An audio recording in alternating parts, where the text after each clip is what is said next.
بلية ووباء بأهل البدر يا الله بأهل البدر يا الله سلام الله على طه رسول الله ولد الله سلام الله على ياسين حبيب الله ولد الله سلام الله على ياسين حبيب الله وعلى ياسين حبيب الله على ياسين حبيب الله.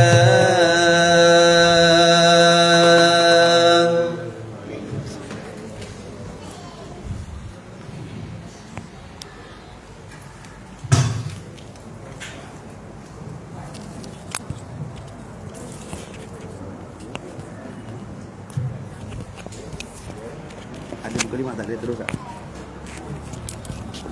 Ada tu. Masya Allah. Baca nabda. Ustaz Razif mesti موجود. بسم الله الرحمن الرحيم الحمد لله رب العالمين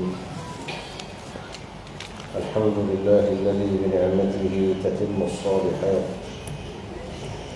اللهم صل وسلم وبارك على سيدنا وحبيب قلوبنا محمد بن عبد الله عبدك ورسولك نبيك نبي الرحمة وصل اللهم وسلم على جميع الأنبياء والمرسلين وآل كل وصحب كل أجمعين وعلينا معهم برحمتك يا أرحم الراحمين اللهم علمنا ما ينفعنا وانفعنا بما علمتنا وزدنا اللهم من فضلك علما اللهم وفقنا للعمل بالعلم على وجه الإخلاص واجعلنا من المخلصين المخلصين واجمعنا مع المخلصين المخلصين وأدخلنا برحمتك في عبادك الصالحين آمين. Bismillahirrahmanirrahim. Segala puji bagi Allah Subhanahu wa taala yang menyempurnakan akan segala kebaikan. Selawat dan salam buat kekasih hati kita baginda Nabi sallallahu alaihi wasallam, nabi yang rahmah. Dan selawat dan salam juga dipanjangkan ke atas sekalian para anbiya dan mursalin. Dan bermohon kepada Allah Subhanahu wa taala agar Allah taala mengajar kita dan menganugerahkan kita ilmu-ilmu yang bermanfaat, memberikan keikhlasan kepada kita dan menghimpunkan kita bersama dengan orang-orang yang ikhlas. المرأة المسلمة لها مكانة عظيمة في الإسلام ولا يتبين للمرأة ذلك الإكرام وذلك الفضل إلا إذا عملنا دراسة لحال المرأة في الجاهلية وما كانت عليه من ظلم وإهانة وما صارت إليه بعد الإسلام في دين الله سبحانه وتعالى وما أعطاها من الحقوق وما أمرها به من الواجبات. Dan sesungguhnya satu orang perempuan muslimah mempunyai kedudukan yang tinggi di dalam perjalanan agama kita. Bahkan kedudukan ini takkan kita pahami dan takkan dapat kita hayati, melainkan kita lakukan satu penelitian dan satu perbincangan dengan melihat bagaimanakah keadaan wanita di zaman jahiliyah dan bagaimana pula keadaan wanita di zaman kedatangan Islam. Dan wanita-wanita yang telah menerima Islam ini diberikan kemuliaan apabila dituntut ke atasnya beberapa perkara dan diberikan kepadanya beberapa hak, dan dituntut juga ke atasnya untuk menjalankan beberapa tanggungjawab, maka dengannya itu mengangkat darajat seorang wanita. وكذلك إذا قارنا بين حال المرأة في المجتمع الإسلامي وتكريم الإسلام لها أما وأختا وبنتا وزوجته. وبينما عليه المرأة اليوم في المجتمعات الغربية التي جعلت المرأة متعة من متع الحياة الدنيا ثم لا يعرفون لها قدرا ولا قيمة. Dan perkara ini juga kalau kita nak melihat kedudukan dan keagungan seorang wanita muslimah itu, kalau kita perhatikan bagaimana keadaan wanita di dalam kalangan mujtama' Islamiah, iaitu di kalangan masyarakat Islam ataupun mereka yang berpegang dengan Islam. Sebagai contoh, kita lihat bagaimana kedudukan seorang ibu, kedudukan seorang anak, kedudukan seorang isteri, kedudukan seorang saudara perempuan, maka mempunyai nilai yang tinggi ketika mana dia berada dalam lingkungan mujtama' Islam. Akan tetapi sekiranya kita lihat, untuk kita pahami dan kita lihat bagaimana Barat mengangkat dan memperlakukan pada perempuan sehingga memberikan satu kepenatan yang sangat penat bagi kaum wanita, dan mereka tidak mengetahui hakikat dan keagungan seorang perempuan pun kalau di sisi Barat. وإن النساء المؤمنات ذكرهن الله تعالى في قرآنه الكريم مع الرجال المؤمنين، فنجد أن كل خطاب خاطب الله به المؤمنين الرجال بقوله يا أيها الذين آمنوا تدخل فيه النساء المؤمنات. فالنساء المؤمنات مخاطبات في الشرع الشريف بجميع ما خاطب الله به الرجال المؤمنين إلا فيما كان من خصائصهم. Dan sekiranya kita melihat khitab ataupun bicara Allah Ta'ala yang telah dirakamkan di dalam Al-Quran, dan kebiasaannya ayat-ayat yang mengangkat kaum wanita mukminah ini kebiasaannya diselarikan dengan rijalul mukmin, yaitu dengan satu orang mukmin. Sebagaimana firman Allah Ta'ala yang menyatakan orang-orang perempuan mukminah itu akan bersama-sama dengannya itu laki-laki yang mukmin. Maka kalau kita perhatikan khitab ataupun bicara ataupun kalam Allah di dalam Al-Quran, rata-ratanya apabila berbicara tentang wanita mukminah maka akan dikaitkan dengan lelaki yang mukmin. وقد خص الله تعالى النساء من بين الرجال بخصوصية في القرآن الكريم، أنه ذكر سورة كاملة من سور القرآن باسم سورة النساء، ولا توجد سورة للرجال، وإنما هي سورة النساء وسورة السيدة مريم عليها السلام. Dan di antara kemuliaan yang lain, nak menzahirkan kemuliaan seorang wanita itu selain daripada meletakkan wanita mukminah itu bersama dengan laki-laki yang mukmin, maka Allah Ta'ala juga mengangkat kemuliaan wanita itu apabila menamakan salah satu surah di dalam Al-Quran dengan nama surah An-Nisa, iaitu surah perempuan. Sedangkan tidak ada mana-mana surah yang dinamakan dengan rijal ataupun disebut sebagai surah lelaki. Satu surah yang penuh dinamakan dengan surah Nisa. Dan begitu juga Allah Ta'ala menzahirkan dengan surah Maryam kerana ingin mengangkat martabat satu orang wanita. وقد أمر الله تعالى السيدة مريم عليها السلام وهي صديقة بلغت أعلى درجات الولاية وهي الصديقية. قال الله تعالى وأمه صديقة. أمرها الله تعالى أن تقتدي بالرجال من الأئمة، فقال سبحانه يا مريم اقنتي لربك واسجدي واركعي مع الراكعين، ولم يقل مع الراكعات. اركعي مع الراكعين جمع رجال مع الرجال. فالمرأة المؤمنة لها قدوة تقتدي بالأئمة الأعلام من الرجال المجمع على إمامتهم. Dan begitu juga sebagaimana firman Allah Ta'ala kepada Sayyidatina Maryam, yang Sayyidatina Maryam ini merupakan wali yang paling tertinggi, yang mempunyai kedudukan yang paling hampir dengan Allah, yang sehingga kan disebabkan kerana sifat siddiq yang ada pada dirinya. Sehingga Allah Ta'ala menggelarkan Sayyidatina Maryam ini sebagai orang yang siddiq, orang yang benar hatinya. Dan dalam keadaan itu juga Allah Ta'ala memerintahkan Sayyidatina Maryam untuk bersama dengan para imam ataupun orang-orang yang benar juga dengan Allah Ta'ala, dengan mana Allah merakamkan dalam Al-Quran dengan memerintahkan Sayyidatina Maryam sujud dan warka'i ma'ar raki'in, dan hendaklah engkau rukuk bersama dengan orang-orang yang rukuk. Dan ar-raki'in, warka'i ma'ar raki'in, ar-raki'in yang kedua itu adalah bersama dengan orang-orang lelaki yang rukuk. Maknanya menunjukkan apa? Diarahkan pada Sayyidatina Maryam untuk bersama-sama dengan orang laki-laki yang bersama dengan Allah Subhanahu wa taala, yang padanya itu qudwah.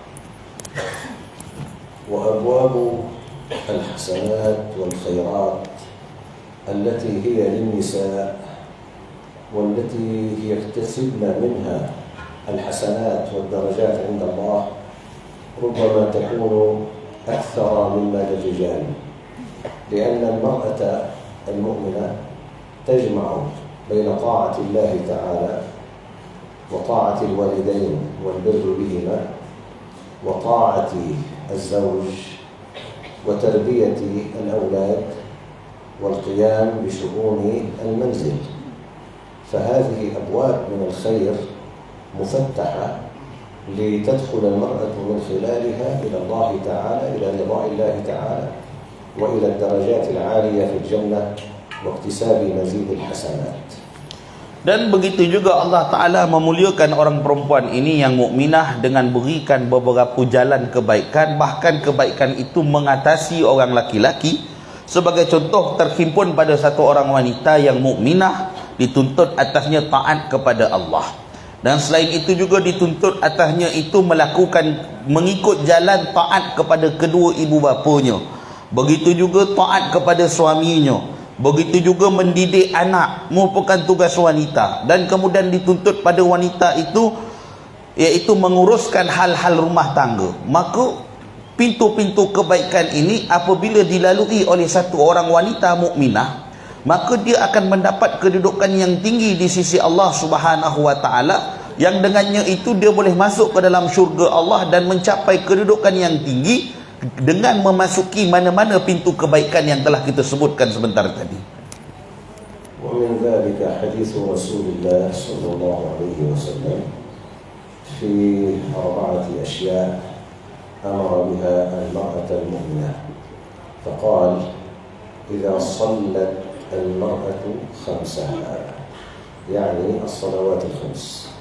إذا صلت المرأة خمسها وصامت شهرها، أي شهر رمضان، إذا صلت المرأة خمسها وصامت شهرها وحصنت نفسها عن المعاصي والآثام، لأن هذا التحصين النفسي بالابتعاد عن الفواحش والمحرمات هو سبب اصطفاء الله تعالى للعبد.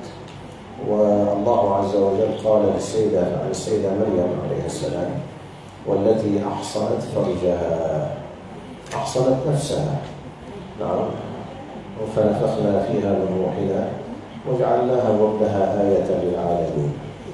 نعم، قال إذا صلت المرأة خمسها وصامت شهرها وحصنت نفسها وأطاعت بعلها أي زوجها دخلت من أي أبواب الجنة شاءت. أبواب الجنة 8، فالمرأة المؤمنة التي قامت بهذه الوظائف ال4 تدخل من أي أبواب الجنة شاءت يوم القيامة. Dan begitu juga ada sebuah hadis daripada baginda Nabi SAW yang memerintahkan akan wanita mukminah itu beberapa perkara, yang mana apabila diikuti perintah baginda Nabi itu, maka diberikan ganjaran syurga oleh Allah Ta'ala dengan diberikan pilihan pada dia, masuklah daripada mana-mana pintu syurga Allah Ta'ala. Maka baginda Nabi memerintahkan satu orang perempuan mukminah untuk melakukan solat 5 waktu, iaitu solat fardu. Dan kemudian dituntut atas satu orang wanita mukminah itu puasa sebulan Ramadan.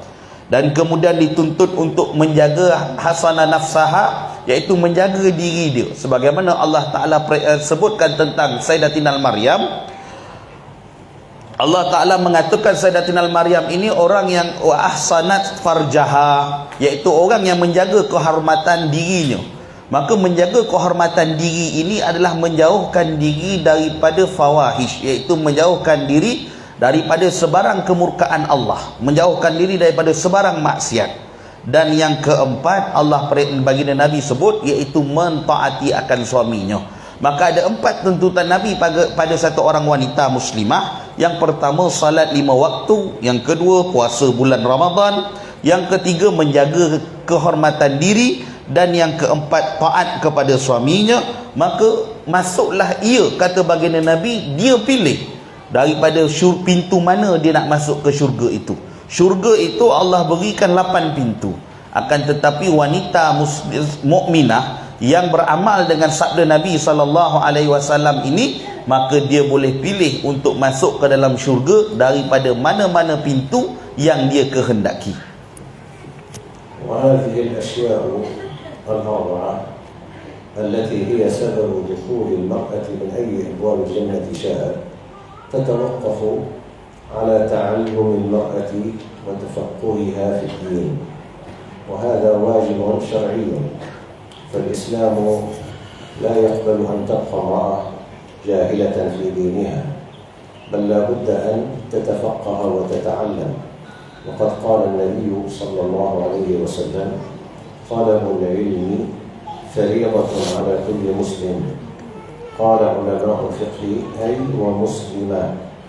فيتعين على كل امرأة أن تتفقه في أحكام العبادات، وأن تتفقه في حقوق بيت الزوجية، وأن تتفقه فيما يخص النساء من الأحكام.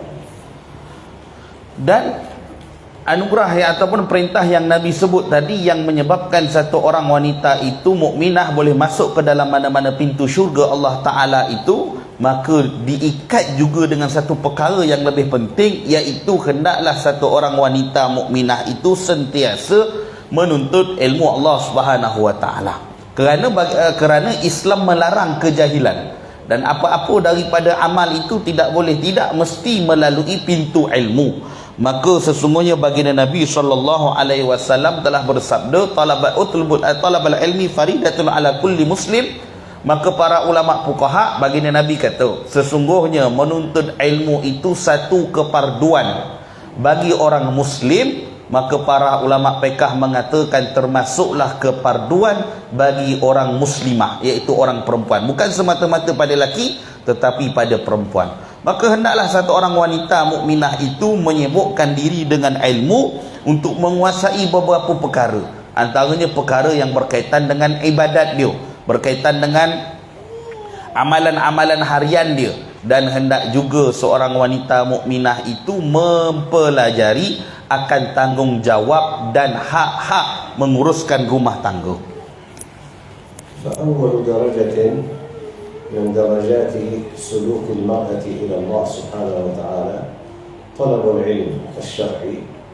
واليوم نحن نجد أن كثيرا من الفتيات المسلمات في هذه المجتمعات التي نعيش فيها يسجلهن أهلهن في الجامعات، فهن يدرسن المرحلة الإعدادية والثانوية والجامعية ويتعلمن فنون العلم الدنيوي. وربما البعض يترك العلم الديني. لا، العلم الديني يقدم على العلوم الدنيوية، ويجب على كل زوج أن يأذن لزوجته بالتفقه في الدين على يد الفقيهات العالمات. Jadi ada beberapa perkara, dan perkara pertama bagi seorang wanita mukminah itu dalam perjalanan kehidupan dia, iaitu suluk seorang perempuan mukminah itu, perkara yang paling asas dan utama adalah menuntut ilmu. Bahkan pada hari ini sebahagian besar daripada kaum wanita ataupun anak-anak perempuan kita yang mereka ini disibukkan dengan pengajian-pengajian di universiti sebagai contoh, pengajian yang berbentuk bukan keagamaan, bahkan mereka meninggalkan pengajian agama. Maka ketahuilah, sesungguhnya tuntutan mengaji agama itu lebih utama berbanding dengan ilmu-ilmu berkaitan dunia. maka mengutamakan mengaji agama itu adalah dituntut. Maka satu orang suami sebagai contoh hendaklah membawa isteri-isteri mereka ataupun mengarah isteri-isteri mereka itu untuk mempelajari agama daripada ustazah-ustazah, ulama-ulama perempuan yang benar-benar faqih, supaya dapat memahami agama dengan baik.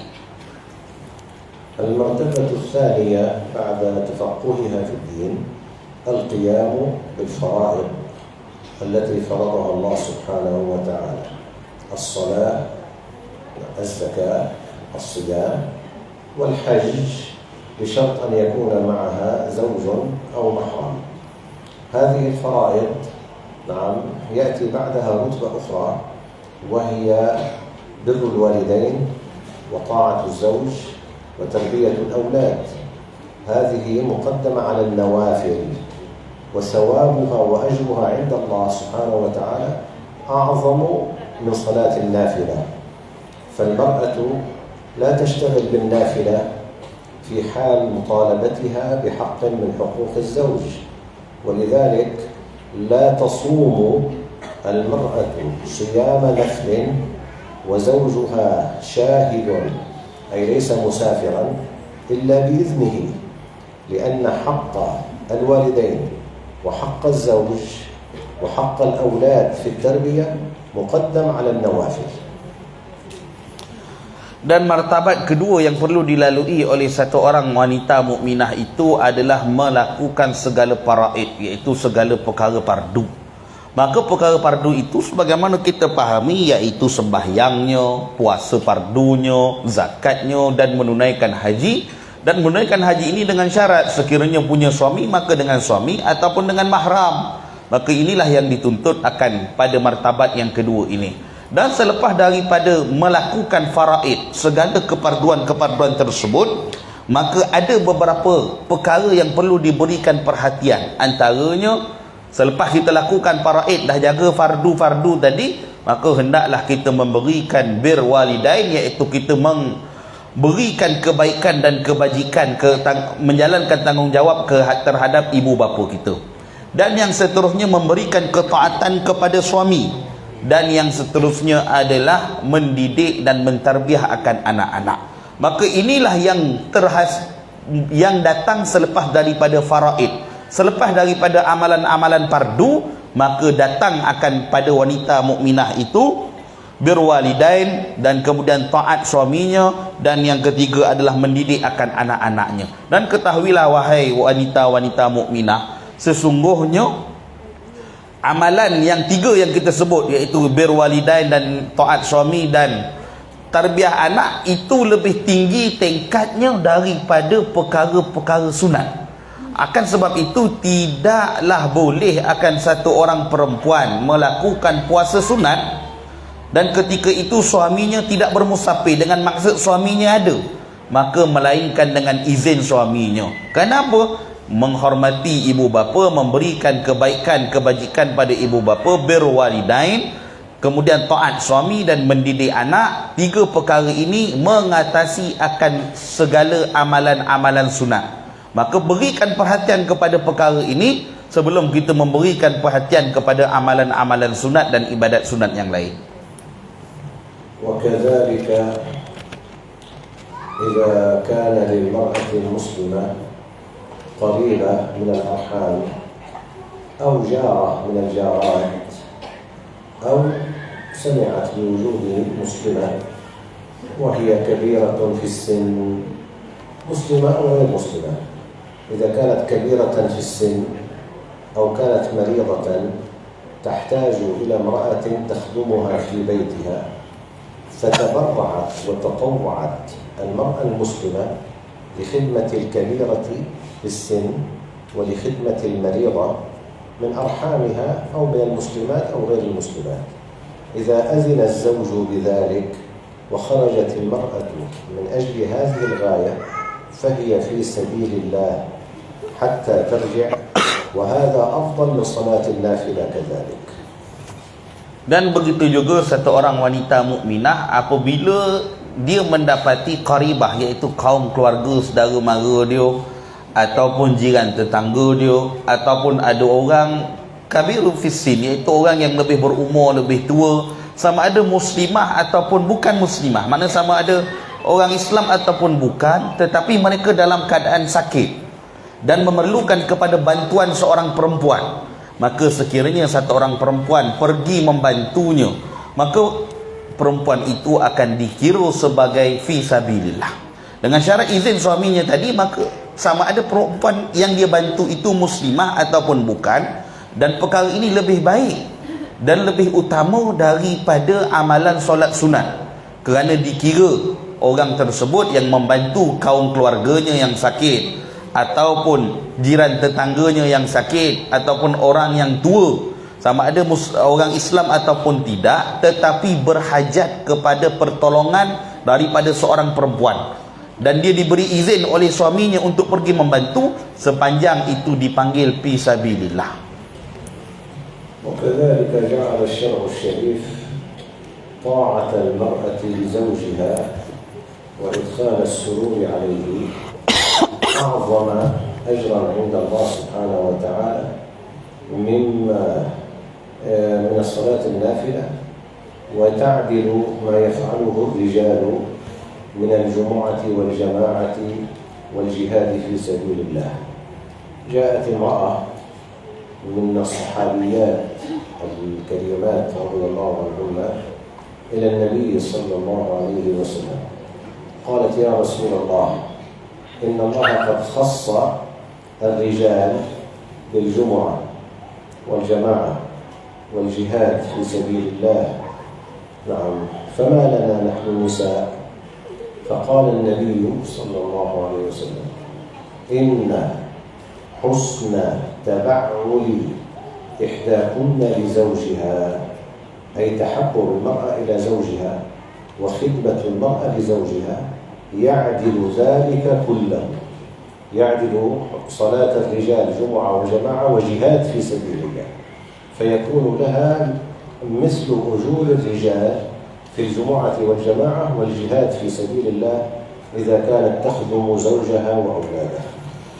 Dan seterusnya itu, hendaklah satu orang wanita muslimah memberikan ketaatan yang penuh kepada suami-suaminya dan memasukkan kegembiraan ke dalam hati mereka, idkhalus surur, menggembirakan akan suami-suaminya. Dan ketahuilah, ganjaran yang Allah berikan ini mengatasi pahala sekalian perkara-perkara nawafil, perkara-perkara sunat, begitu juga mengatasi solat Jumaat, mengatasi jamaah, dan mengatasi pahala jihad.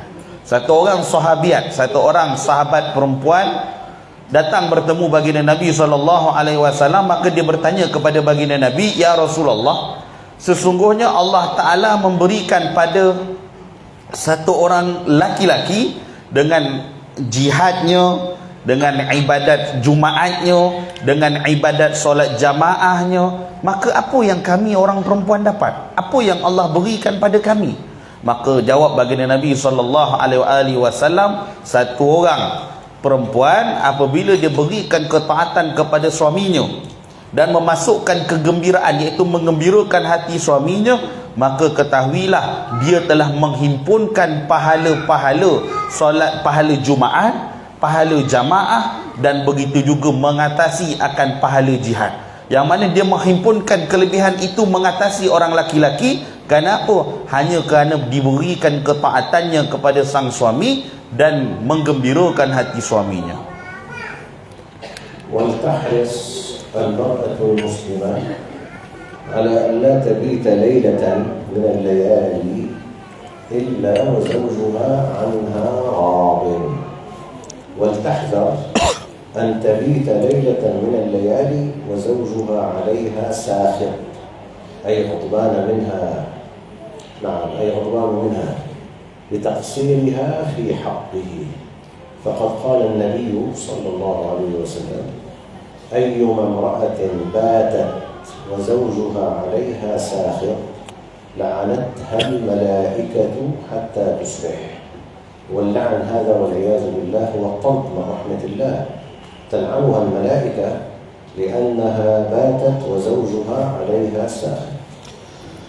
Dan ketahuilah, satu orang wanita mukminah itu dia tidak akan tidur pada malam hari kecuali apabila dia mendapatkan keredaan suaminya pada hari tersebut. Dan janganlah wanita mukminah kalian tidur pada malam hari dalam keadaan suami-suami kalian sedang marah kepada kalian kerana kesilapan ataupun kesalahan kalian terhadap hak-hak seorang wanita ataupun hak-hak sebagai seorang isteri. Hal ini berdasarkan hadis Nabi sallallahu alaihi wasallam dengan mafhum lebih kurang baginda Nabi menyatakan satu orang perempuan yang tidur pada malam hari dalam keadaan suaminya sedang murka kepadanya, maka ketahuilah para malaikat akan melaknatnya. Dan laknat malaikat itu adalah asbab ataupun laknat malaikat itu bermaksud dihilangkan rahmat Allah ke atasnya. Maka ini daripada sabdaan hadis Nabi sallallahu alaihi wasallam. وفي الحديث الآخر قال النبي صلى الله عليه وسلم لو كنت آمرا أحدا أن يسجد لأحد لأمرت المرأة أن تسجد لزوجها أي لما له من الحق عليها. ولهذا في صحيح البخاري لما ذكر النبي صلى الله عليه وسلم أن أكثر أهل النار النساء قلنا لما يا رسول قال الصحابة رضي الله عنهم لما يا رسول الله قال لأنهن يكثرن اللعن ويكفرن العشير.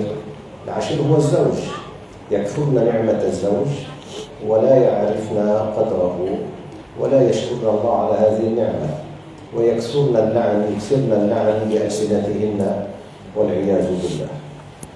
Dan begitu juga ada juga sabdaan Nabi sallallahu alaihi wasallam yang lain. Nabi menyatakan, kalaulah aku diberikan kebenaran untuk memerintahkan satu orang sujud kepada selain Allah, maka nescaya aku akan perintahkan wanita-wanita itu sujud pada suami-suaminya, kerana kedudukan suami dan hak-hak yang ada pada diri suami tersebut. Bahkan baginda Nabi dalam satu riwayat Sahih Bukhari menyatakan, sesungguhnya aksaru ahli nar, sesungguhnya banyak daripada kaum ahli neraka itu adalah wanita, orang perempuan. Hal ini kerana baginda Nabi menyatakan hal ini kerana dua perkara. Yang pertama, banyaknya mulutnya ni melaknat, maknanya maki hamun orang itu ini mulutnya. Dan yang kedua, kerana dia menafikan dan menolak dia tidak mensyukuri ataupun mengkufuri akan kewujudan suaminya, tidak mensyukuri akan keberadaan suaminya, dan sehingga tidak menjalankan tanggungjawab terhadap suaminya. Maka dua alasan ini yang dinyatakan oleh Nabi menjadi asbab kepada satu orang itu mendapat murka Allah, yang akhirnya dimasukkan ke dalam neraka. Yang pertama, banyaknya dia melaknat, iaitu mulutnya itu tidak dijaga, lidahnya tak dipelihara. Dan yang kedua, tidak mensyukuri dan tidak menjalankan tanggungjawab sebagai seorang wanita terhadap suami-suaminya.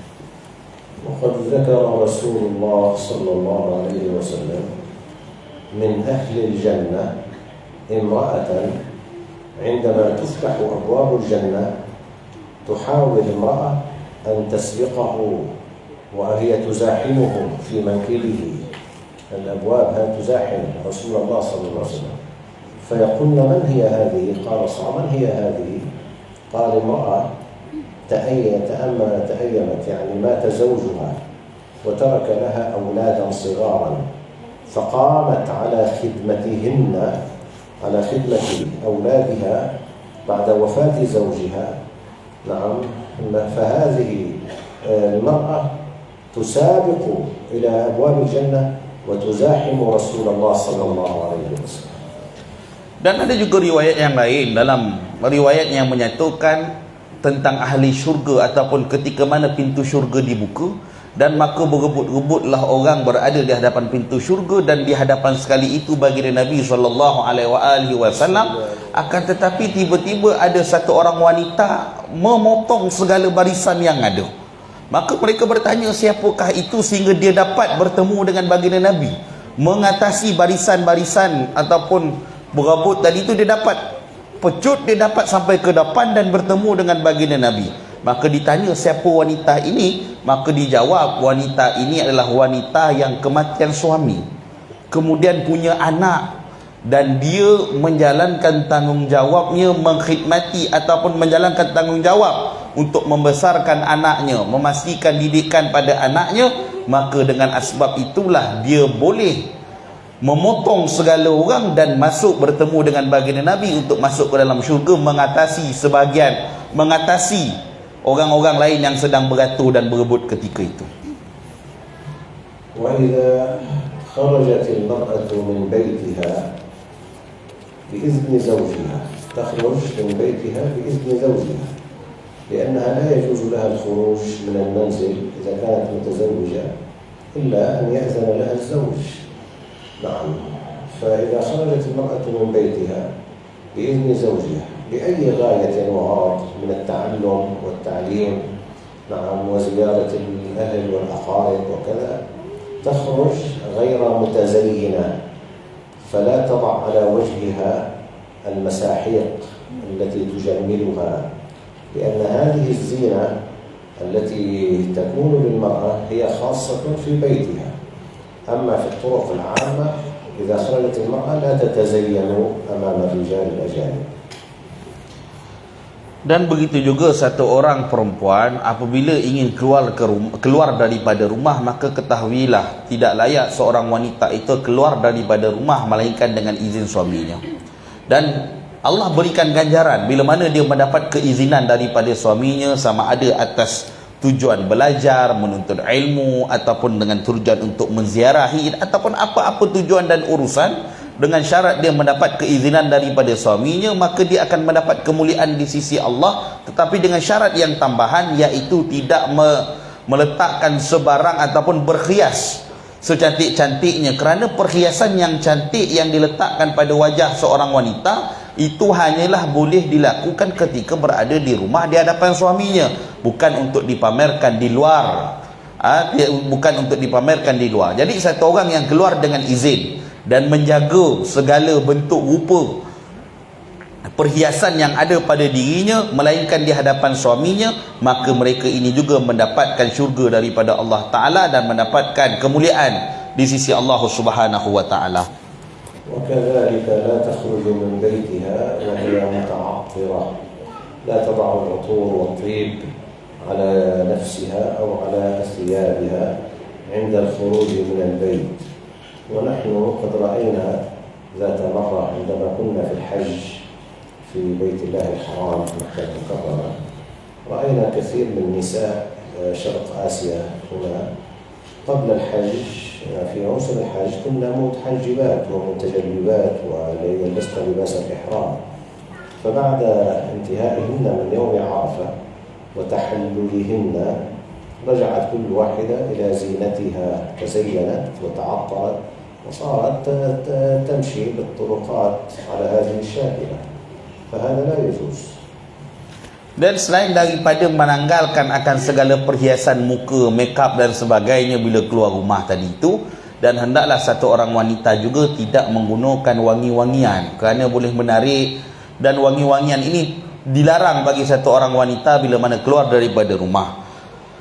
Dan ketika mana saya sendiri, kata Syekh saya, ketika mana melakukan haji, saya melihat wanita-wanita daripada Asia, iaitu daripada tempat-tempat kita ni, Syarqul Asia, maka dia melihat, Syekh melihat wanita-wanita kita ketika mana melakukan haji elok bentuk rupanya, sebab kain ihram, bertalakung, semua elok apabila berarafah dan kemudian bertahallul. Lepas daripada itu mereka dibenarkan untuk berpakaian biasa, maka bila mana mereka berpakaian biasa, melakukan ziarah, mereka mula meletakkan makeup di muka mereka, kemudian mereka mula memakai minyak-minyak wangi dan perkara ini adalah dilarang. Perkara ini adalah dilarang akan seorang wanita itu melainkan di hadapan suaminya sahaja. Amma taghtiyatu al-mar'ati liwajhiha wa an la tubdiya illa 'aynan wahidah aw 'aynayn li tariq, فهذا قال الفقهاء فيه إذا كانت المرأة شابة، نعم شابة، وكانت جميلة ويخشى أن ينظر الرجال إليها لفسقهم، يعني إذا كان الزمان زمن فسق وفتنة والرجال لا يمتثلون أمر الله بغض البصر فيتعين على المرأة حينئذ أن تضع على وجهها النقاب وأن لا تكشف وجهها إلا العينين من أجل أن ترى الطريق حتى لا تتسبب للرجال بالنظر إليها لأنه إذا نظر إليها الرجال عصوا الله وكانت هي السبب في ذلك. Adapun perihal memakai niqab dan sebagainya ini, para fuqaha ada membincangkan, dan sekiranya telah tiba satu zaman kefasikan, zaman kerosakan, yang mana orang laki-laki ketika itu tidak menjaga dan tidak taat kepada perintah Allah. Orang laki-laki ketika itu tidak menundukkan pandangan.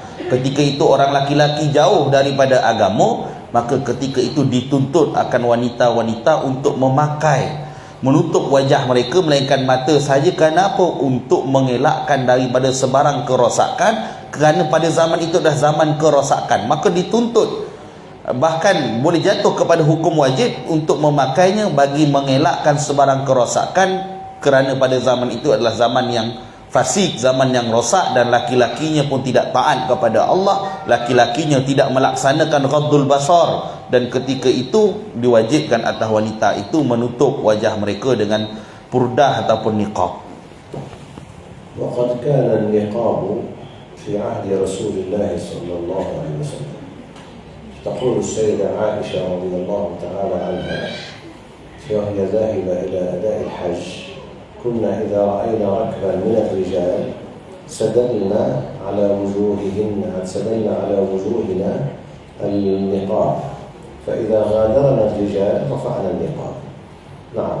وثبت في الحديث كذلك أن امرأة من الصحابيات رضي الله عنهن استشهد ولدها في المعركة، فجاءت تبحث بين الشهداء عن ولدها وهي متنقبة واضع النقاب، فقال لها بعض الرجال: تبحثين عن ولدك وأنت متنقبة؟ فقالت له: لأن أرزأ، يعني أصاب بمصيبة، لأن أرزأ بفقد ولدي أحب إلي من أن أرزأ في ديني وحياتي. Allah. Dan kemudian ada pun tentang perbincangan niqab mempunyai sandaran daripada agama. Ada dalil-dalil daripada agama, antaranya riwayat daripada menceritakan tentang Sayyidatina Aisyah radhiyallahu anha ketika mana bersama rombongan melakukan haji. Maka apa kata Sayyidatina Aisyah, ketika mana kami melihat rombongan laki-laki, maka kami akan turunkan niqab kami, dan ketika mana rombongan laki-laki tiada, maknanya kami bersama dengan rombongan kami wanita saja, maka kami mengangkat. Dan setiap kali itulah yang kami lakukan, bila nampak rombongan tu ada laki, kami akan turunkan. Begitu juga ada hadis yang lain yang menceritakan tentang niqab ataupun sandaran dalil tentang niqab. Bila mana satu orang dalam satu ma'rakah, dalam satu peperangan ada yang syahid, maka seorang ibu datang dengan berniqab, ditutup wajahnya dengan niqab sehingga matanya juga ditutup. Maka sambil mencari di manakah jasad anaknya yang syahid tersebut, maka ada yang berkata kepada dia, bagaimana kamu ingin mencari jasad anakmu yang syahid sedangkan kamu dalam keadaan berniqab begini? Mana nak jumpa? Maka kata dia, cukuplah kesedihan aku dengan kehilangan anak aku itu lebih baik daripada aku buka niqab ini yang dengannya akhirnya kehilangan agama dan diri aku. Maka lebih baik aku kehilangan anak daripada aku kehilangan agama. Itu kata dia. وقد حرم الشرع الشريف على المرأة إذا مات أحد أقاربها، والد أو ولد أو أخ، نعم، حرم عليها الإحداد فوق 3 أيام. إذا أرادت أن تحد بترك التزين والتطيب 3 أيام، أما بعد 3 أيام ترجع إلى حياتها الطبيعية، إلا إذا مات الزوج 4 أشهر و10. وكذلك حرم النياحة ولطم الخدود وشق الثياب عند المصائب ورفع الصوت، وهذا كله من الكبائر. Dan begitu juga satu orang wanita mukminah itu dituntut atas dia, ataupun hendaklah kalau satu orang wanita apabila dia kematian, kaum kerabatnya, sama ada ayahnya ataupun anaknya, saudaranya, maka sekiranya dia ingin menanggalkan perhiasan daripada diri dia, ataupun dia nak masuk ke dalam, umpamanya orang dalam beriddah, maka hendaklah paling lama 3 hari, dan tak boleh lebih daripada itu, kerana dia perlu kembali kepada kehidupan asalnya, kerana dia masih punya suami, dia perlu berhias di hadapan suaminya.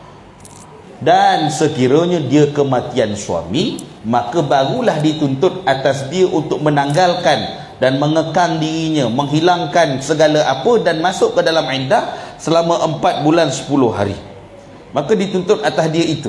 Dan begitu juga dilarang akan wanita-wanita itu apabila ada sesuatu musibah, dia meratap, dia menjerit, sehingga kadang-kadang menarik pakaian, tak sioman, maka perkara itu adalah kabair, dosa besar apabila dilakukan oleh wanita-wanita. قبل ظهور وباء كورونا النساء في أكثر دول العالم كن يكشفن عن الوجوه، فلما جاء وباء كورونا كلهن وضعن الكمامة اللثام وغطينا الأنف والفم، فهذا من أجل الحفاظ على صحتهن وأن لا يتأثرن من الوباء. إذا فعلنا ذلك من أجل الصحة الجسدية. والمرأة عندما تضع النقاب على وجهها من أجل الصحة الدينية ومن أجل صحة إيمانها وقلبها وبقاء صفاء روحها. Dan kalau kita lihat zaman wabak corona, sebelum daripada wabak corona itu, wanita-wanita kita membuka wajah-wajah mereka. Tetapi bila datang wabak corona, maka kita mula menutup muka kita dengan mask. Kita pakai mask hanya dengan satu tujuan, untuk mengelakkan kita kena wabak. Nak elakkan kita kena corona, maka kita memakai mask tadi dengan satu peringatan pada diri kita untuk pelihara diri kita, pastikan diri kita sehat dan sebagainya. Begitu juga niqab. Maka apabila satu orang memakai niqab, menutup wajahnya dengan niqab, maka ketahuilah ketika itu dia sedang menjaga dirinya, menjaga agamanya, menjaga kesihatan rohani dia. Maka itu lebih utama. Sebagaimana kita boleh berusaha menjaga diri daripada corona, menjaga diri daripada wabak COVID, begitu juga kita dituntut untuk memelihara agama kita, dan dituntut untuk memelihara rohani kita dengan menutup wajah kita dengan berniqab. فكما نحفظ أجسامنا من الأوبئة والأمراض علينا أن نحفظ أرواحنا وقلوبنا وعقولنا كذلك. ولهذا أمر الله تعالى الرجال بغض النظر عن النساء، وأمر النساء بغض النظر عن الرجال من أجل سلامة القلوب. الله سبحانه وتعالى قال في حق أمهات المؤمنين رضي الله عنهن: وإذا سألتموهن متاعا فاسألوهن من وراء حجاب. نعم، ليه؟ قال ذلكم أطهر لقلوبكم وقلوبهن، طهارة القلب. طيب، إذا كان الله يأمر أمهات المؤمنين والصحابة أن يكون الخطاب من وراء حجاب من أجل سلامة القلوب، ألا نطلب نحن اليوم نعم سلامة قلوبنا وأرواحنا بامتثال أمر الله سبحانه وتعالى، بأن يكون خطاب الرجل مع المرأة وتعاملها معه من وراء الحجاب. Dan kemudian itu Allah Ta'ala sebagaimana kita memberikan perhatian, kita berikan perhatian di dalam menjaga kesihatan diri kita daripada kena penyakit wabak COVID, corona dan apa segala penyakit, dengan macam-macam usaha ikhtiar kita menutup mask dengan sebagainya. Begitu juga dituntut atas kita bersungguh-sungguh untuk menjaga hati kita dan menjaga roh kita, menjaga roh kita, hati kita, rohani kita daripada kerosakan. Dan sebagaimana Allah Ta'ala sebutkan dalam Al-Quran tentang ummahat al-mu'minin, iaitu kaum ibu, iaitu isteri-isteri baginda Nabi SAW, apabila kamu ingin bertanya dengan mereka ini, para isteri baginda Nabi ummahat ini, maka hendaklah di sebalik hijab ataupun di sebalik tirai, tidak boleh langsung dengan mereka, tidak boleh berhadapan terus dengan mereka. Dan hal ini supaya memberikan ketenangan pada hati-hati mereka dan memberi juga ketenangan kepada hati-hati kamu. Dituntut atas laki-laki itu menundukkan pandangan, tidak memandang wanita, dan dituntut juga pada wanita untuk tidak memandang lelaki. Maka firman Allah ini diperintahkan kepada ummahal mukminin, iaitu ibu kepada sekalian kaum mukminin, iaitu isteri para nabi, isteri baginda nabi.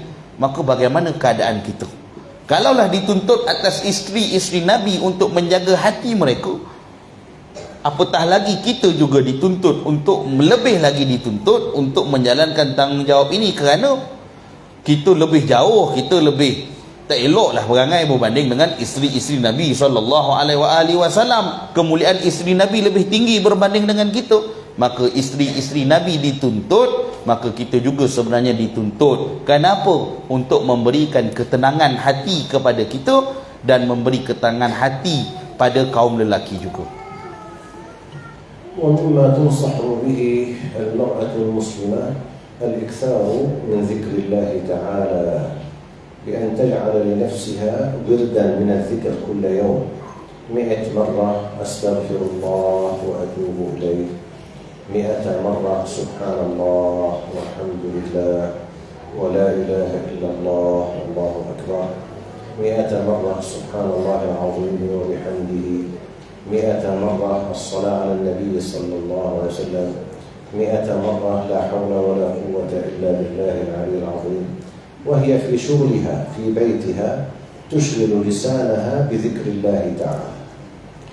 Dan di antara nasihat ataupun yang dituntut akan wanita-wanita mukminah itu adalah menyibukkan diri dengan berzikir ataupun memperbanyakkan wirid, paling tidak dengan wirid yang dibaca secara istiqamah pada setiap hari di rumah-rumah mereka, di dalam dia melakukan urusan rumah tangganya sebanyak 100 kali. Sebagai contoh, membaca astaghfirullah wa atubu ilaih 100 kali, ataupun membaca subhanallah walhamdulillah wa la ilaha illallah wallahu akbar 100 kali, ataupun membaca subhanallah wa bihamdihi subhanallahil azim 100 kali, ataupun salawat ke atas baginda Nabi 100 kali, ataupun membaca la haula wala quwata illa billahil aliyul azim 100 kali. Maka dituntut pada wanita mukminah itu membasahkan lidahnya dengan membaca wirid-wirid ini secara harian ketika mana menguruskan rumah tangganya ataupun ketika mana berada di rumah. وتستمع إلى المدائح والأناشيد والقصائد الدينية، وتستمع كذلك إلى القرآن الكريم المسجل، وتبتعد عن سماع الموسيقى والأغاني الماجنة التي عليها الفساق، خصوصا في التلفزة. إذا كان عندها في التلفزة بعض محطات فضائية فيها الرقص الماجن وفيها الخلاعة وفيها الفسوق، هذه تلغيها وتفتح على المحطات التي فيها القرآن والحديث والأناشيد. Dan begitu juga dituntut juga pada kita untuk mendengar istimak kepada Al-Quranul Karim, mendengar Al-Quran, mendengar rakaman-rakaman Al-Quran, mendengar madaih, madih-madih, qasidah-qasidah dan sebagainya. Dan ingatlah, jauhkanlah diri daripada mendengar akan segala muzik, lagu-lagu yang padanya itu kerosakan dan padanya itu kefasikan. Maka jauhkan diri. Terutama yang ada kat TV tu, kalau kita tengok channel tu di tengah, macam lah lagu ada hari ni, daripada kecil sampai ketua menyanyi. Jadi apa yang ada kat situ yang disambut oleh orang-orang fasik, yang menyanyi itu orang fasik, ada tarian-tarian fasik ataupun kerosakan ataupun yang menyebabkan keruntuhan moral dan sebagainya, maka ditutup ataupun ditukar kepada channel-channel yang lain yang mungkin padanya itu bacaan Al-Quran, zikir, qasidah dan sebagainya. Maka hendaklah jauhkan diri daripada muzik-muzik yang penuh dengan kefasikan ini. Jadi sekarang Syekh buka ruang kalau ada soalan yang boleh kita nak tanya dan kita boleh bincang lah. Senang-senang ya, susah kat Syekh, saya susah terjemahkan. Kau WhatsApp pun ada. Ini karangan. Kita ingin melantik seorang dalam kalangan orang yang mengamalkan terdekat sedangkan Pak Wahabi tidak bersetuju dengannya. dalam petikan kitab Aqidatul Awam Alam Ilmu.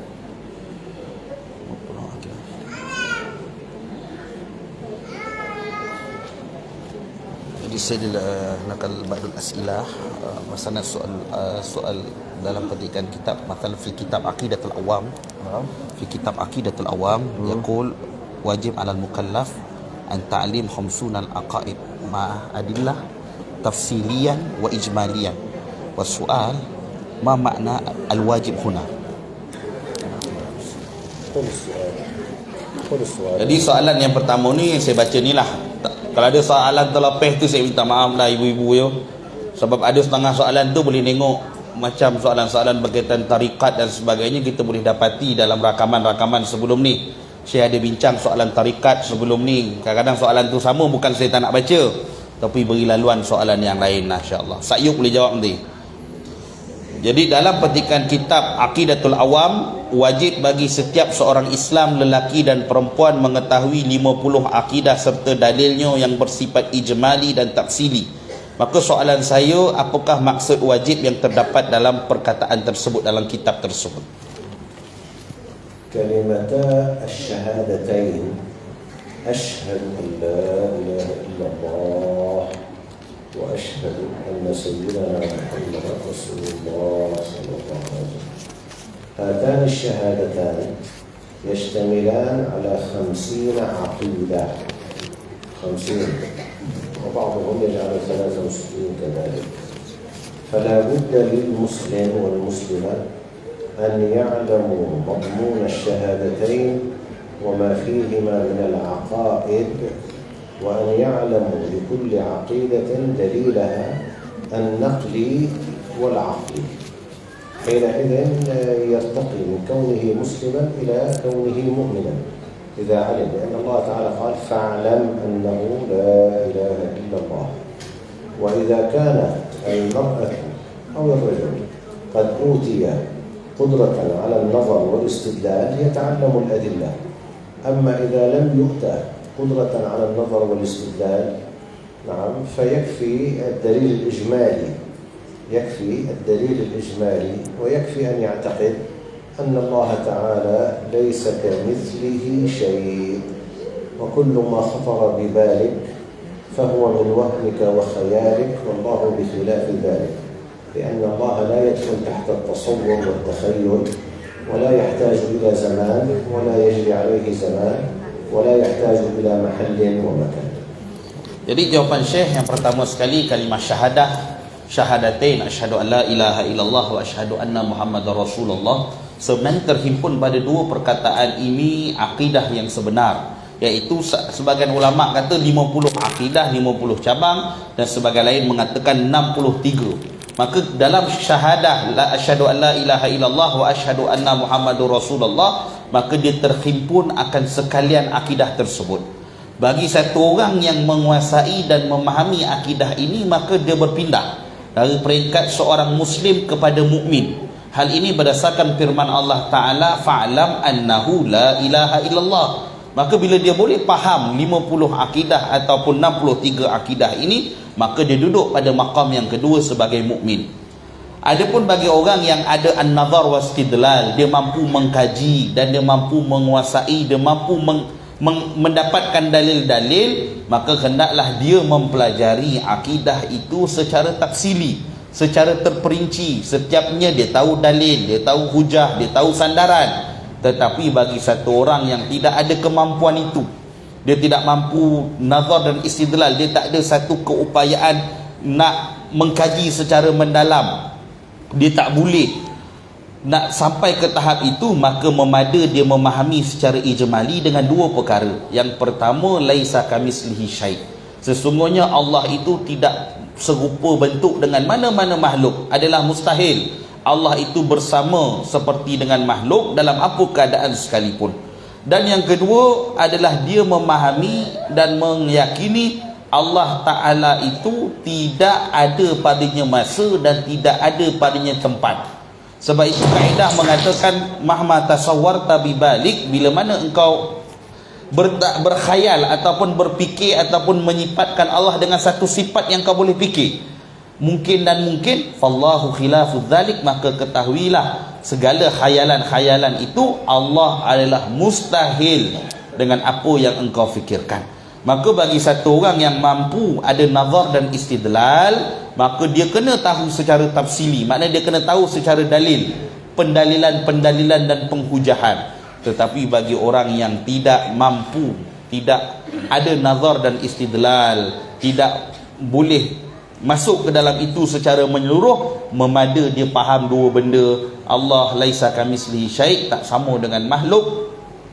Yang kedua, tidak ada pada Allah, maha suci Allah daripada masa, maha suci Allah daripada tempat. Limadza nusalli 'alan nabi wa nusallim 'alaihi wa nuhdil Fatihah ilaihi wa haqiqatan anna nabi a'la minna. Soalan yang seterusnya, mengapa kita baca selawat, baca salam, bahkan kita beri Fatihah, hadiah kat Fatihah kat Nabi, sedangkan baginda Nabi itu lebih agung, lebih tinggi, lebih mulia banding kita, bahkan dia hampir dan menerima jaminan syurga daripada Allah Subhanahu wa taala. نصلي على النبي صلى الله عليه وسلم لأن الله أمرنا بهذا في القرآن الكريم. قال يا أيها الذين آمنوا صلوا عليه وسلموا تسليما. فلما أمرنا الله بالصلاة والسلام عليه لزمنا أن نقول سمعنا وأطعنا وأن نمتثل أمر الله تعالى في الصلاة على النبي صلى الله عليه وسلم. ثم جعل الله هذه الصلاة على النبي صلى الله عليه وسلم لينتفع بها المصلي عليه. فقد جاء في الحديث أنه الإنسان إذا صلى على رسول الله صلى الله عليه وسلم مرة يصلي الله عليه 10. والصلاة من الله الرحمة. فالإنسان المصلي على رسول الله صلى الله عليه وسلم بكل مرة 10 صلوات من الله، ويرفعه 10 درجات ويمحو عنه 10 سيئات. إذا عاد هذا الفضل على المصلي. فالإنسان يطلب الخير ويطلب الفضل والقرب من رسول الله صلى الله عليه وسلم بإكثار الصلاة والسلام عليه. في حديث كذلك أولى الناس بي منزلة يوم القيامة أكثرهم علي صلاة. فهذا سبب القرب من رسول الله صلى الله عليه وسلم. Yang pertama sekali, selawat dan salam ini adalah perintah daripada Allah Ta'ala. Kata Allah, innallaha wa malaikatahu yusalluna 'alan nabi ya ayyuhalladzina amanu sallu 'alaihi wa sallimu taslima. Maka ini perintah daripada Allah. Maka bila kita berselawat dan kita memberi salam, sebenarnya kita sedang mengikut perintah Allah Ta'ala. Kita sedang mengikut arahan Allah Ta'ala dan tuntutan akan setiap mukmin itu. Ini perintah. Maka kita sedang menjalankan tanggungjawab, menjalankan perintah Allah Ta'ala. Yang keduanya, bila mana kita selawat dan salam, sebenarnya kita yang sedang menagih, kita yang sedang mengharapkan sesuatu, antaranya rahmat dan kurban, iaitu mendekatkan diri kepada Allah dan baginda Nabi sallallahu alaihi wasallam. Atas sebab itu kata Nabi, man shalla alayya marrah, siapa yang selawat dekat baginda Nabi itu sekali, maka Allah selawat atas dia 10 kali, dengan maksud diberikan rahmat ke atas dia. Maka kita berselawat untuk dapat rahmat, dan kemudian diberikan keampunan. Kita selawat untuk dapatkan keampunan daripada Allah Ta'ala.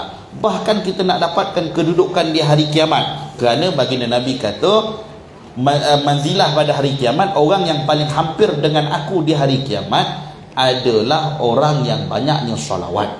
Maka apa yang kita sedang lakukan ini sebenarnya adalah kita ingin mendatangkan rahmat Allah kepada diri kita. Kita sedang mengharapkan keampunan Allah pada diri kita, dan kita sedang mendekatkan diri kepada Rasulullah dan kepada Allah Ta'ala melalui amalan salawat dan salam ini.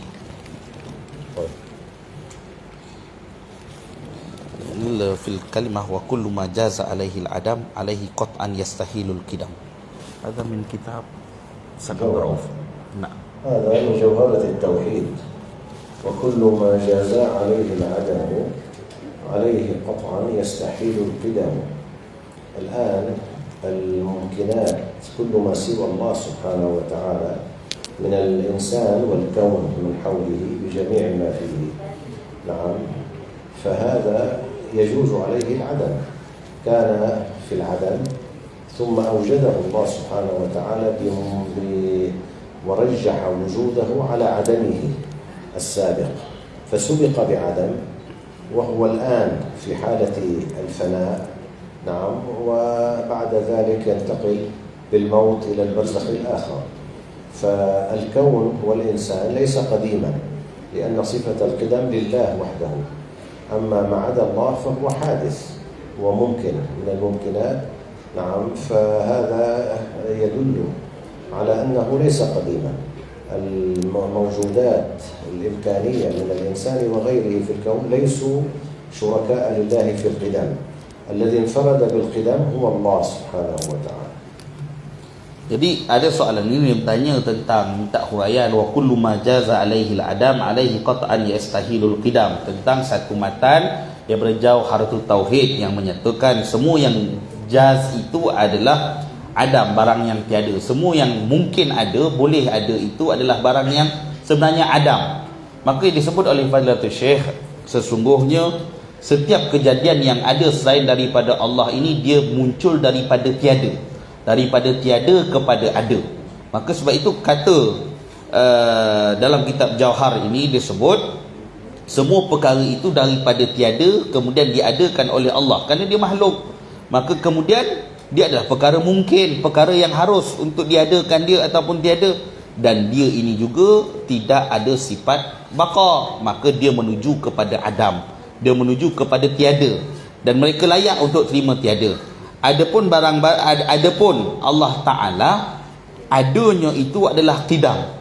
Adanya Allah Ta'ala itu adalah qidam, maka mustahil tiada, dan mustahil bertemu dengan tiada, mustahil adam, sebab wajib pada Allah itu qidam. Maka itulah mafhum lebih kurang daripada perkataan ini, dengan satu kepahaman segala perkara mungkinat, segala perkara makhluk semuanya baharu, daripada tiada Allah adakan dia, dan dia boleh pergi kepada tiada kembali, dia boleh hilang balik, dia boleh tiada, dia boleh mati dan sebagainya, sebab dia makhluk. Adapun Allah Ta'ala itu qidam, qadim, dan mustahil menerima tiada, mustahil menerima adam.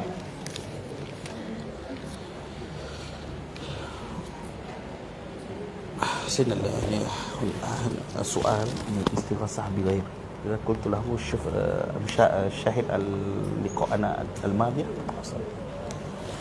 بعدين سؤال الصفات يعني 20 صفة الله موجود في عهد الرسول صلى الله عليه وسلم. Jadi ada soalan di sini. Yang pertama, bolehkah kita meminta tolong selain daripada Allah Ta'ala, mana istighasah, kita sebut ya Rasulullah, arifna dan sebagainya. Maka kata Fadilatul Syekh, kita dah bincang tajuk ini di surau Permai di Tampin. Jadi ada rakaman di online di Facebook, di Pondok Tampin punya online. Jadi ibu-ibu mungkin boleh buka balik rakaman tersebut. Dan kalau nak memahami, saya rasa perbincangan yang dilakukan ini sangat cantik lah, sangat menarik, ketika mana di surau Permai hanya membincangkan tajuk istighasah bighairillah. Istighasah bukan minta tolong selain daripada Allah Ta'ala. Boleh rujuk untuk nambahkan kepahaman. Dan soalan seterusnya, apakah sifat 20 ini sudah wujud di zaman Nabi SAW? Tafadhal. يمكن أن يقال بالنسبة للاستغاثة أولا، وهذا ذكرناه في المحاضرة السابقة، قول النبي صلى الله عليه وسلم الذي علمنا إياه: يا حي يا قيوم لا إله إلا أنت برحمتك أستغيث. والرحمة قسمان: رحمة وصفية هي وصف الله الرحمن الرحيم، ورحمة خلقية يخلقها الله في الخلق. وأعظم مظاهر الرحمة سيدنا محمد صلى الله عليه وسلم، لأن الله تعالى قال: وما أرسلناك إلا رحمة للعالمين. Jadi secara ringkasnya lah saya menjawab juga soalan yang pertama tentang istighasah tadi, tapi saya minta, kata Syekh, bolehlah lihat kembali rakaman yang lalu. Jadi saya ringkaskan perbincangan berdasarkan doa Nabawi, ya Hayyu ya Qayyum wa birahmatika astaghis. Ya wahai Allah yang Hayyun ya Qayyum, dengan rahmatmu aku meminta tolong daripada kamu. Maka rahmat ini terbahagi kepada dua. Satu dipanggil rahmat wasfiyah, satu dipanggil khalq. Rahmat wasfiyah ini Allah Ta'ala Ar-Rahman Ar-Rahim. Adapun rahmat yang kedua itu rahmat daripada kalangan makhluk. Maka dijawab sebaik-baik rahmat, sebaik-baik makhluk adalah baginda Nabi sallallahu alaihi wasallam. Kalau kita lihat balik pada hadis tadi, dengan rahmatmu aku meminta, maka rahmat itu ada dua. Satu Allah Ta'ala dan satu lagi adalah sebaik-baik makhluk, iaitu baginda Nabi sallallahu alaihi wasallam. ويوجد كتاب للشيخ يوسف النبهاني البيروتي رحمه الله تعالى اسمه شواهد الحق في الاستغاثة بسيد الخلق صلى الله عليه وسلم. من أرادت أن تقرأ إذا كانت مثقفة، ما أرادت أن تقرأ به وتبحث عنه فهو جيد. Dan ada satu kitab yang ditulis oleh Syekh Yusuf An-Nabhani Al-Beiruti, Syawahidul Haq ala Istighasa Sayyidil Haq, Bisayyidil Khalq, iaitu satu kitab yang ditulis berkaitan dengan keharusan kita beristighasah, meminta tolong daripada Nabi SAW. Maka siapa yang ada kemampuan, ada penguasaan bahasa yang baik, maka nakkan pencerahan boleh rujuk pada kitab ni. أما بالنسبة للشيء والصفات، نعم هذه هناك قولان بالنسبة للصفات الواجبة في حقه تعالى، ونعم وهي قسمها العلماء إلى 4 أقسام: نفسية وهي الوجود، و5 صفات تسمى الصفات السلبية تسلب عن الله تعالى أضدادها: القدم، البقاء، المخالفة للحوادث، قيامه تعالى بنفسه، الوحدانية. صار 6. وصفات المعاني 7: القدرة، الإرادة، الحياة، العلم، القدرة والإرادة والحياة والعلم، السمع والبصر والكلام. هذا من 13، هذا 13 صفة مجمع عليها.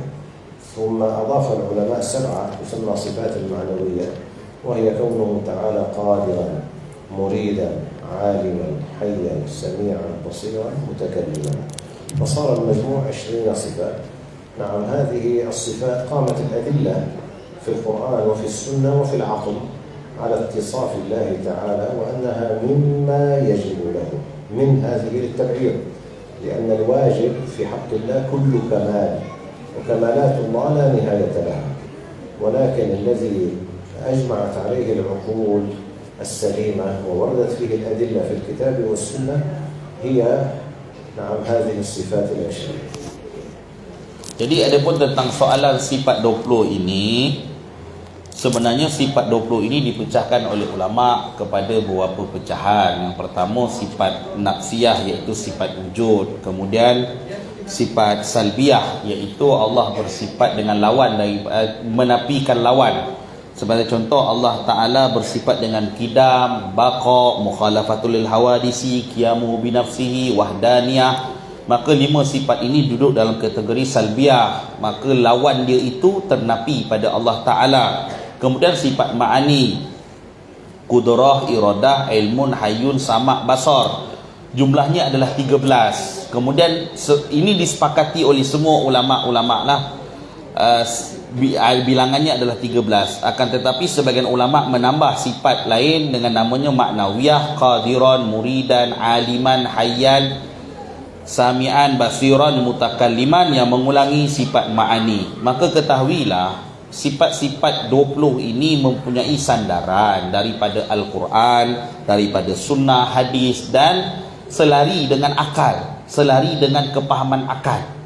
Ya, Allah Ta'ala itu secara faham kita, dia adalah Tuhan yang maha sempurna. Segala sifat-sifat sempurna itu, sifat kamal itu milik Allah, dan segala sifat kurang itu mustahil pada Allah. Tetapi 20 sifat ini yang punya dalil yang diulang di dalam Al-Quran, di dalam hadis, dan selari dengan akal kita, maka lahirlah susunan ini yang disebut sebagai 20 sifat wajib diketahui akan sifat-sifat Allah Ta'ala. Fi sihri kaifa nurakki qulubana wa nastaqim ala imanana wa hal hunaka ba'dul a'mal awrad yastati'in fil istiqamah.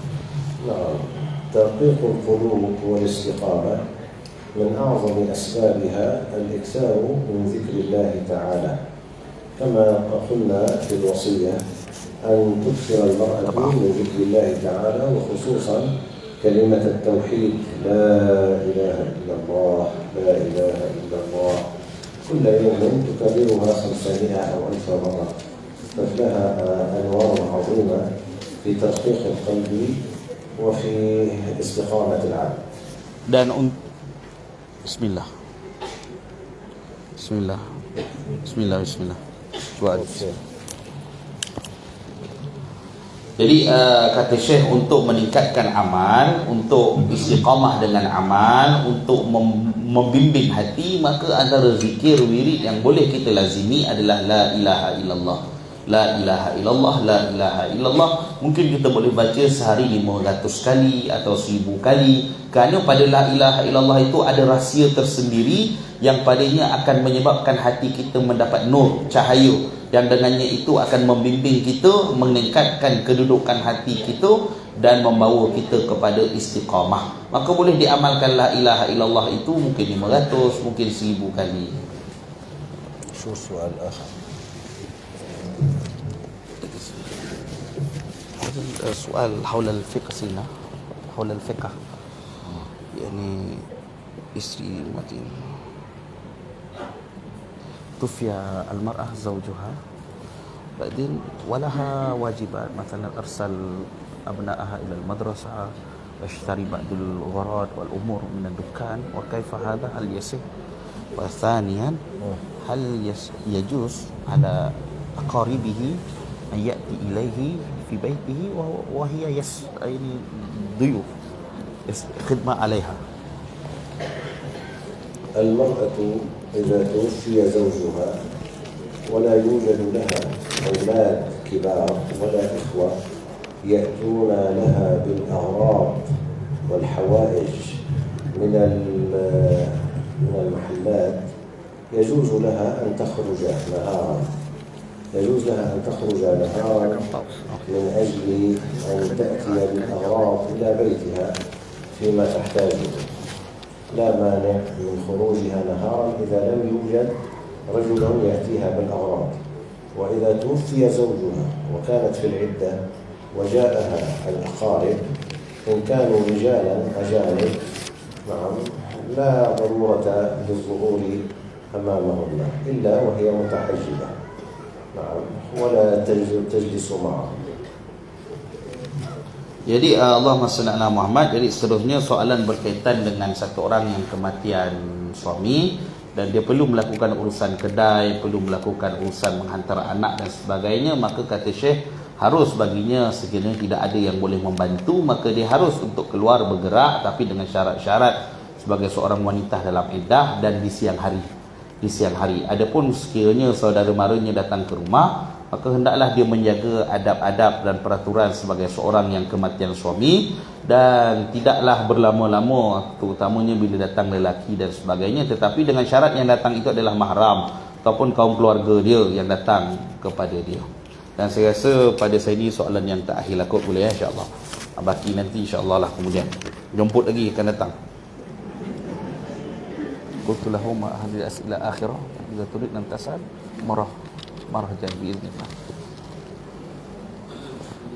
Jadi soal sini, ma ra'yul Islam 'anil mar'ah wa laha wazifah مثلا في التجارة وفي شيء، هذا أولا. ثانيا كيف للمرأة، هل يجب على المرأة لدخول اللقاء بالشيخ المرشدة؟ ثالثا bagaimana seorang wanita isteri yang tidak diuji, yang diuji tidak solat. Wa kaifa nusahih ba'dul mar'ah la yusalli hakada.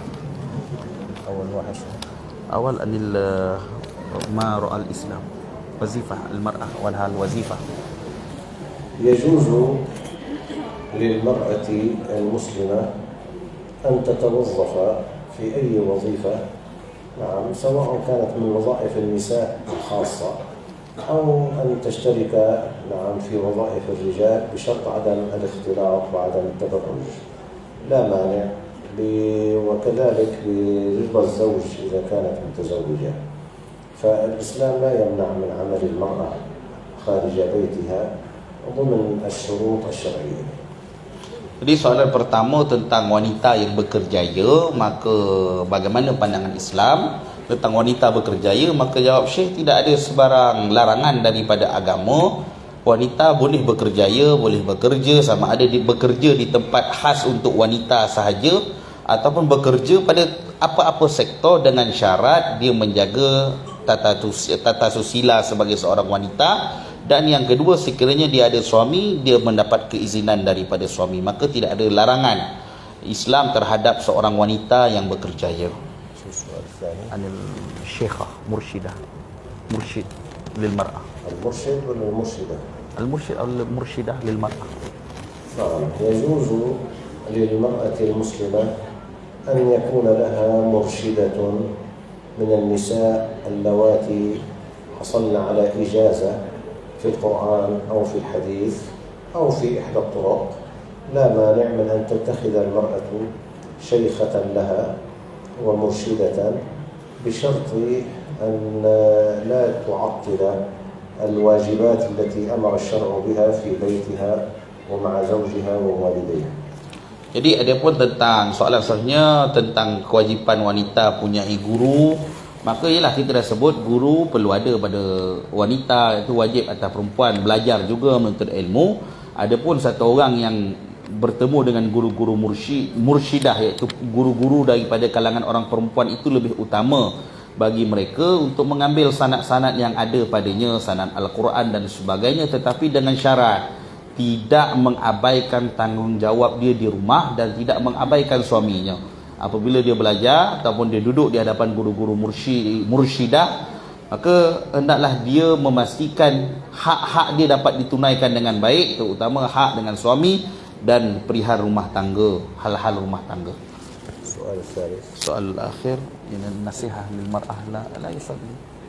Al mar'ah la tusalli. Ma nasihat itu? إذا كانت المرأة لا تصلي فيتعين على النساء المصليات أن ينصحنها بالمحافظة على الصلاة بأوقاتها لتنقذ نفسها من غضب الله سبحانه وتعالى ومن عذابه.